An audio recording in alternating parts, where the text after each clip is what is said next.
Bonjour, je vais vous montrer les trades que j'ai pu faire la semaine dernière. Il y en a un qui a bien fonctionné et l'autre qui a un peu moins bien fonctionné, mais je vais vous expliquer tout ça. Donc le premier, on était ici, hein, donc on était sur le Bitcoin en unité de temps 15 minutes. Donc on a eu cette phase-là qui a totalement décroché. Alors je vais cacher mes petits... Voilà. Ça, c'est pas la peine. On a eu cette phase-là. Donc là, on aurait pu tenter un trade de troisième borne de range. Hein, où je vous rappelle, pour faire une troisième borne de range, on a un point. Donc un range, qu'est-ce que c'est? C'est quand les cours font ça, en gros. D'accord? Qui stagne, entre guillemets. Et comment on fait quand on a ça? On prend nos ratios de Fibonacci. On prend le plus haut jusqu'au plus bas. Donc ici. On prend nos Fibo ici de range net, voilà, et on achète ces points-là si on a des signaux, et on vend ces points-là. Alors, voilà, on vend ces points-là. Juste un petit point de précision. Un ami m'a fait part d'une question. Il m'a dit, c'est bizarre, des fois tu parles de vendre alors que tu n'as pas acheté auparavant. Faites attention, quand je dis vendre, je parle 80% du temps de vente à découvert. Les shorts. Qu'est-ce que c'est qu'un short? C'est tout simplement faire un pari à la baisse. C'est-à-dire, on parie que les prix vont descendre. D'accord? Pour ceux qui veulent un peu plus de détails, en fait, on fait tout simplement une vente à découvert, c'est-à-dire qu'on dit à notre broker, je vais m'endetter à ce prix-là de 1 bitcoin, et je te promets de le racheter un jour, mais pas maintenant. Et puis si par exemple on le rachète là, ben là on s'est endetté de 9700$, et on va pouvoir le racheter à 8400$. Donc vous voyez qu'on a fait une bonne plus-value. Donc voilà ce que c'est un short. Donc quand je dis vendre, généralement, j'entends une vente à découvert. Ok? Donc on short, on vend les hauts et on bas et on achète les bas. Et on est d'accord sur ça. Donc c'est ça un range. Voilà, c'était le petit rappel. Donc ici on aurait pu se dire bon, on avait un range, on prend le top ici, le point haut, on prend le point bas. Si les cours reviennent ici, on peut tenter une vente. Pourquoi pas? Si on a des signaux. Les signaux, qu'est-ce que c'est? C'est soit un TD9 ici, ou un TD13, d'accord? Soit un RSI qui fait un rebond sur une des deux lignes ici, d'accord? Voilà. Donc, est-ce que les cours sont revenus? Bah non, je vous le dis, non. Alors en fait, ils sont revenus, si vous voulez savoir. Mais entre temps, on aura un autre exemple de trade, ok? Donc, ce que j'ai tradé ici, moi, c'était pas la troisième borne, c'était tout simplement ceci. Je me suis dit, on a un range très court terme. Donc, on va virer ce range-là. On a un range ici. On prend le plus haut, on prend le plus bas, on a un range ici. Donc, si vous voulez ici, hop, hop, quand les cours revenaient ici, on voit bien qu'on a deux vagues, hein, ici. N'oubliez pas, un range, ça fait généralement toujours deux vagues. Donc, une vague, hop, deuxième vague. D'accord? Voilà. Ici, on pourrait dire qu'il y a eu deux vagues, elles sont pas très belles, mais enfin bon. Voilà, ça reste des généralités, les vagues. Hein. C'est généralement un beau range, un range qui se fait en deux vagues. Donc là, on aurait pu tenter à la rigueur une petite vente, mais on n'a pas de signaux. Peut-être qu'on avait des signaux en 5 minutes, mais peut-être pas en 15 minutes. Donc bon, j'ai rien fait. Et on voit que ça paye pas. Vous voyez, ça paye pas.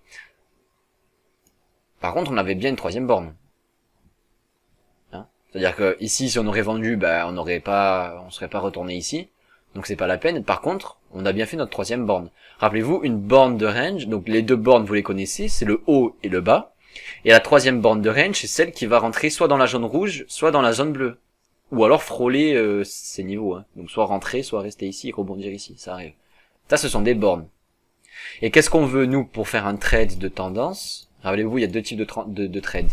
Les trades, on achète les troisièmes bornes, hein, donc par exemple ça, ou on achète ou on vend. Hein. Ici. Donc on attend que ça vienne dans la zone rouge et on attend un signal et on vend pour attendre que ça revienne ici. Ou alors il y a les trades de tendance qui sont plus compliqués, mais je vais quand même en parler puisque c'est le trade que j'ai pris.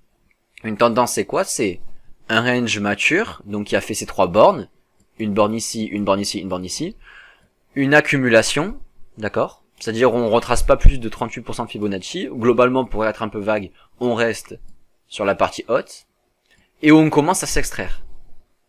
Ok, donc là on a notre range mature, notre accumulation, notre breakout. Là on fait notre pullback et notre potentiel excès final.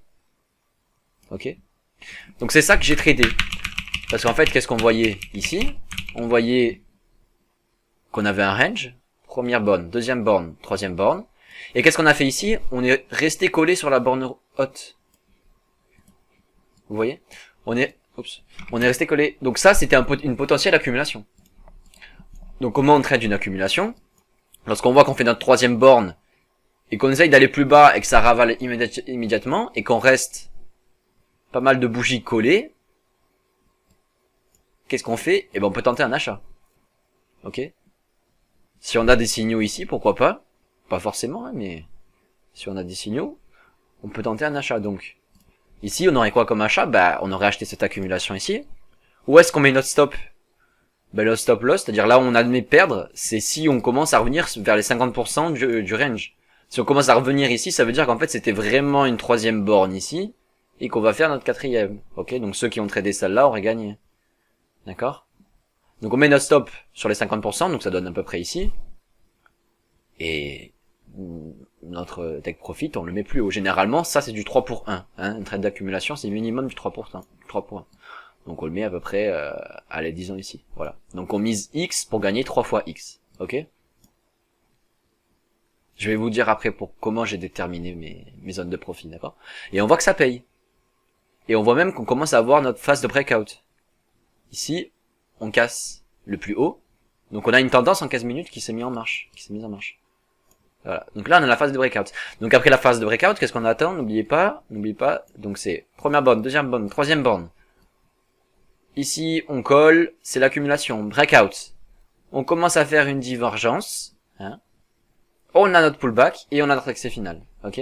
Donc là, on attend quoi? On attend notre divergence. Notre divergence, c'est quoi? C'est lorsqu'un RSI fait des plus hauts ou des plus bas et les prix non. Ok. C'est-à-dire par exemple un RSI fait ça et les prix font ça. Ou inversement, les prix font ça et le RSI fait ça. D'accord? Donc ici on voit qu'on commence à avoir de la divergence. Regardez. Ici, on a le point rouge. Les prix augmentent et pourtant le RSI est plus bas. Donc on commence à avoir de la divergence. Donc on peut se dire, on a potentiellement un pullback qui va venir, hein, cette phase-là. Un pullback, ça doit pas faire plus de 38% de retracement de Fibonacci. D'accord? C'est-à-dire dès qu'on a trouvé notre top, hop, donc là le breakout, hop, on voit ici qu'il y a potentiellement un pullback qui va venir. Là, c'était notre phase divergente. Divergente. On voit que... Voilà. Donc là, on a potentiellement un pullback. Donc on a notre top là-haut, là. Hein, ça, c'est un top. Donc, on trace notre Fibo, on le met en normal, Fibo basique. Il faut pas que ça dépasse plus de 38%. Si on commence à revenir en bas de 38%, vous voyez que c'est bien le niveau de support ici, c'est des prix qui se sont arrêtés. Si on commence à descendre après, ça veut dire que c'est pas un pullback, que c'est une fin de tendance. Ok? Donc normalement, les prix ils sont venus ici. Là, normalement, vous êtes en break-even. C'est-à-dire que si les prix reviennent voir votre prix d'entrée ici, vous perdez rien du tout. Vous n'avez pas le droit à la perte. D'accord? Commence à avancer. Ok, donc là, on a potentiellement notre pullback qui est fait, hein, parce qu'on a touché les 23. N'oublie pas, ça, c'est le maximum. Hein. Généralement, on aime bien s'arrêter sur le 23%. Donc là, on a potentiellement notre pullback. Donc, devrait suivre un excès final. Ce qu'on n'a pas eu. Donc, voilà ce qui s'est passé. Et voilà le trade que j'ai pris. Hein, voilà le trade que j'ai pris. Donc, je vais vous dire maintenant pourquoi j'ai eu de la chance. En fait, mon plan de base, moi, c'était de prendre 33%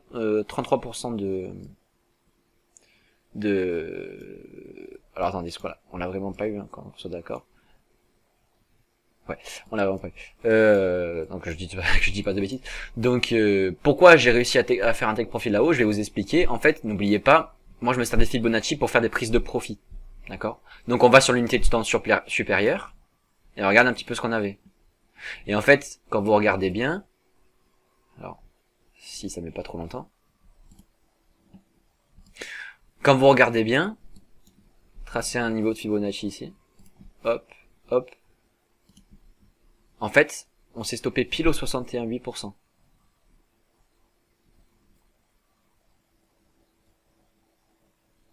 Pardon. Qu'est-ce que je dis? C'était du daily, pardon. C'était du daily. Hop, donc je vire toutes ces merdes. Je prends mon Fibo, du haut en bas, et voilà.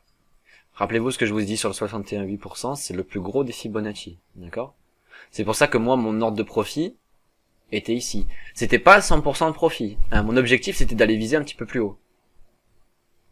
Je pensais qu'on allait viser un petit peu plus haut. Donc je me suis dit, ici, je prends 33% de profit. Au final, j'ai vendu le top. J'ai bien eu le top. On voit bien que c'est bien ici qu'on s'est arrêté. Mais il me restait 66% de ma position. Donc j'ai fait 33% de gain, mais j'ai vendu le top. Et le reste, ben, j'ai sorti un peu plus bas. Quand j'ai vu qu'on commençait à casser les 38% ici, là, on a commencé à casser les 38%. Donc je me suis dit, bon, ça a l'air un peu fin pour du pullback. Un peu compliqué, donc je suis sorti. Entièrement. D'accord? Voilà, je suis totalement transparent avec vous. Je vais pas dire, ah, j'ai acheté le bas et j'ai vendu le top. Non, non, j'ai acheté ici. J'ai vendu ici. Seulement 33%. Je pensais qu'on allait avoir notre excès final. Hein. Moi, on avait fait un pullback. Je pensais qu'on avoir encore un excès final. Et en fait, non. Voilà. Qu'est-ce qu'on a eu après? On a eu un range baissier. Mais ça, je l'ai pas tradé. Donc voilà. On va passer maintenant au deuxième trade. Donc le deuxième trade, c'est tout simple, c'est un trade de range. Donc ici on voit qu'on a un plus bas, un plus haut. On trace notre Fibonacci. On se dit, bah, si on revient dans la zone rouge et qu'on a des signaux, on peut potentiellement tenter une vente. C'est le plan. Ok.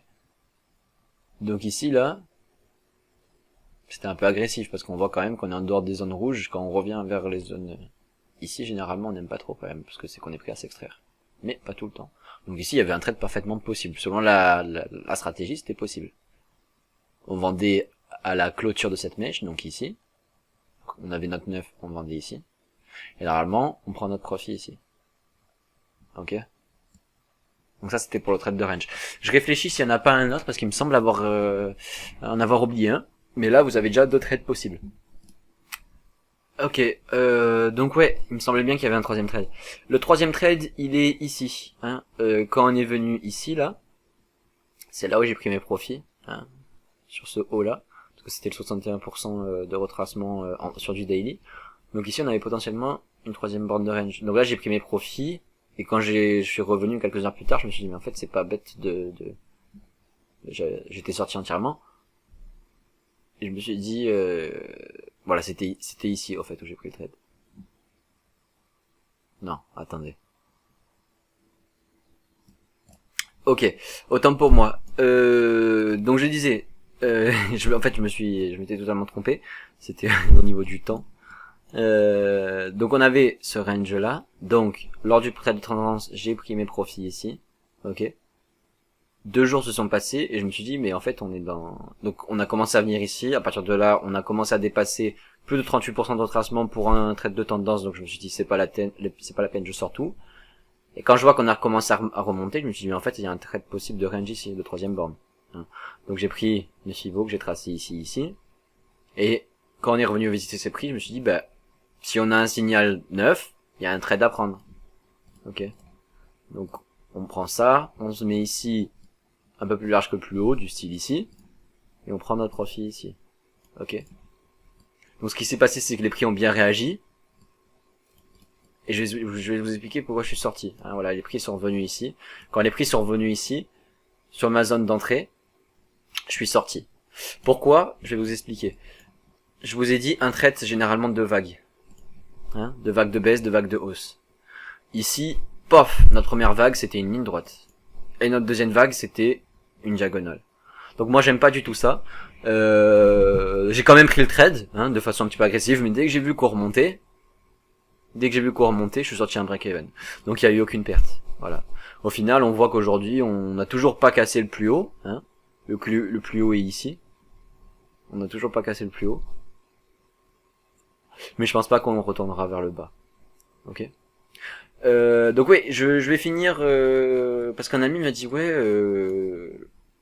il me parlait du RSI, il me disait mais tu utilises pas le RSI? Je lui dis ah bah si, il m'a dit ah bon mais je pensais que t'aimais pas trop, que c'était pas trop ton truc. Alors je vais vite fait expliquer quand j'utilise le RSI, spécialement pour lui, mais ça va intéresser les autres, hein, parce que le RSI tu utilisais un petit peu n'importe comment. Hein. Et c'est un peu mon couteau suisse dans le sens où j'utilise pour pas mal de trucs. Premier truc, c'est les divergences lors des tendances. Seulement lors des tendances. C'est pour récupérer les phases divergentes. Hein, n'oubliez pas. Ça, c'est la première utilisation. La deuxième chose, c'est pour savoir un petit peu où vont les cours. Quand ils sont dans la zone grise, c'est que généralement, on n'a pas de biais directionnel. On ne pense pas que ça va aller à la hausse ou à la baisse. Quand ils sont plus vers la zone basse ou haute, c'est que les cours ont plus de chances d'accélérer parce qu'en fait, la force relative décroît. Donc, on va vers le bas. Et ici, la force relative augmente. Ok?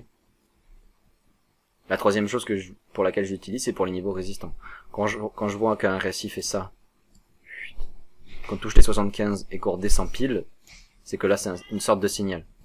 Voilà, et enfin, la dernière chose pour laquelle je l'utilise, c'est les niveaux extrêmes. Quand on commence à devenir rouge ici et que j'ai un signal de type TD, c'est des niveaux qui m'intéressent. Hein, regardez, ici ça paye bien.